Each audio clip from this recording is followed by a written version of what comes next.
자, 오늘은 전 UFC 벤텀급 챔피언 코디 가브란트의 플라이급 전향 소식을 알려드리겠습니다. MMA 정키에 난 기사인데요. 전 챔피언 가브란트가 플라이급 전향을 계획 중이다.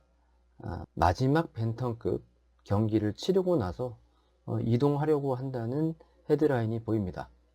원래 가브란트는 올해 3월에 하파엘 아순사오랑 붙기로 돼 있었습니다.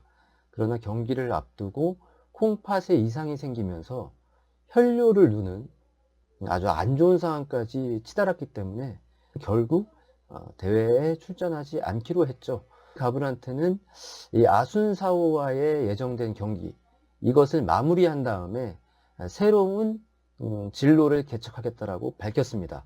그 새로운 진로가 바로 UFC 플라이급입니다.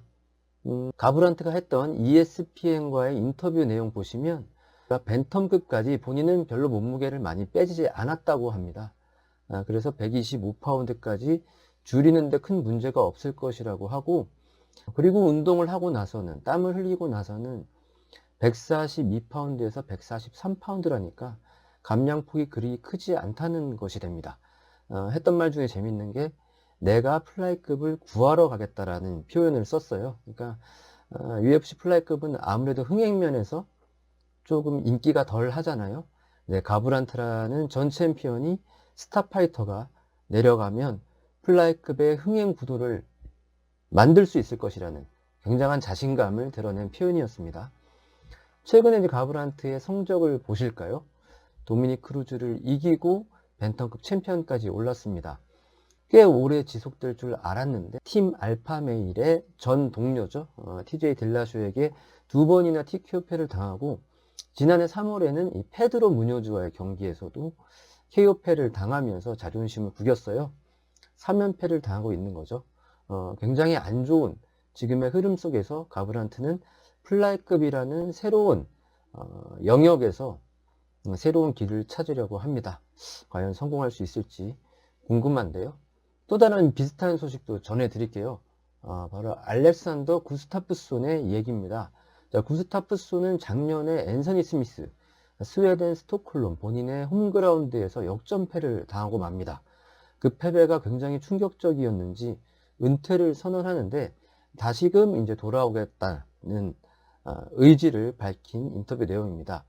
다만 여기서 조건을 달았어요. 구스타프손은 미국에서 훈련을 하면서 강자들과 몸을 섞어서 실력을 좀 테스트한 다음에 UFC에서 챔피언을 다시 노릴 수 있는 상황인지를 점검하겠다고 했습니다.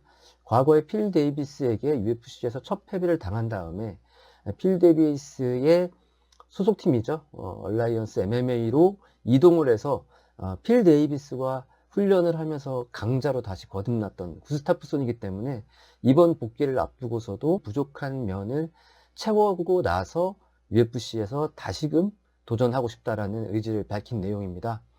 마찬가지로 구스타프손 최근 성적 그렇게 좋지 않습니다.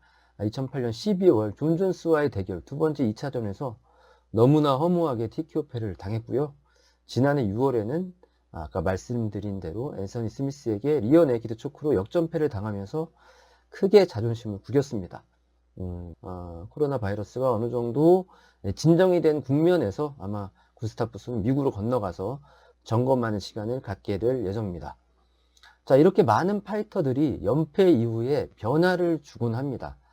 훈련 장소를 바꾼다거나 체급을 내린다거나 아니면 오랫동안 공백기를 갖고 자기만의 시간을 갖는다거나 이런 여러 가지 변화를 시도하는데 그것은 뭐 일견 파이터분들 뿐만 아니라 많은 사회생활을 하는 사람들도 다 비슷한 경험들이 있지 않을까 해요. 슬럼프가 찾아왔을 때 좀 변화를, 환경의 변화를 준다거나 이직을 한다거나 아니면 방법을 바꿔본다거나 여러 다른 사람들을 만나서 조언을 구한다거나 이런 변화들을 주게 되는데 파이터들도 마찬가지입니다.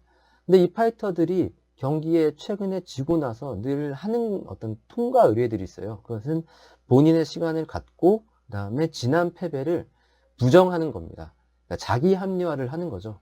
이게 일반 팬들이 보기에는 핑계고 변명이고 할 수 있겠지만 이 파이터들 싸움의 세계에서 내가 완전히 완패를 했다라는 마음가짐으로 가게 되면 패배의식이 적기 때문에 이들은 자기 합리화를 통해서 다시금 추진력을 얻곤 하거든요. 내가 만약에 이랬다면 이길 수 있었다. 내가 만약에 조금만 더 플랜을 잘 짰다면 이길 수 있었다. 이런 여지를 남겨둠으로 해서 재도전의 에너지를 충전하게 되는 거죠. 코너 맥그리거가 우리가 흔히 얘기하는 변명, 핑계, 아니면 자기 합리화, 아니면 동기부여의 달인입니다. 자, 하빈 누르마고메도프에게 완패를 했지만 코너 맥그리거는 일단 훈련 방법이 잘못했다라고 스스로 인정을 했었고, 그 다음에 마음가짐이 좀 문제였다. 조금 더 공격적으로 했었어야 된다. 선수비, 후 공격을 했기 때문에 내가 패배를 당할 수밖에 없었다. 이런 얘기들을 하고요. 그 다음에 발 쪽에 부상이 있어서 컨디션이 완벽하지 않았다. 그러니까 이런 여지들을 남겨둠으로 해서 다음 경기 더 잘할 수 있고 지지 않을 수 있다라는 어떤 자신감을 얻게 되는 과정으로 보게 되는 거죠. 유명한 만화입니다. 더 파이팅에 일보가 첫 번째 패배를 당하고 나서 마모루가 했던 말인데요. 한번 읽어드리겠습니다. 마모루가 일보에게 했던 말이에요. 보기 흉하고 비루하고 뻔뻔해도 돼. 아무리 꼴 사나워도 괜찮아. 너는 아직 지지 않았다. 한 번 더 붙으면 이길 수 있다. 이런 말을 하란 말이다 라고 조언을 해줍니다. 파이터라면 이런 마음도 좀 필요한 거예요. 그래서 무조건 변명만 많이 한다, 변화만 주려고 한다, 핑계만 대려고 한다, 이렇게 보지 마시고 파이터들이 스스로 다시 한번 알을 깨는, 허물을 벗는 과정이다, 이렇게 생각해 주시고요. 코브디 가브란트도 알렉산더 구스타프손도 이런 과정을 통해서 새롭게 태어나려고 하는 거니까 그들의 새로운 출발 한번 기대해 보고요. 좋은 경기 보여주기를 바랍니다. 자, 지금까지 유일남 이규덕이었습니다.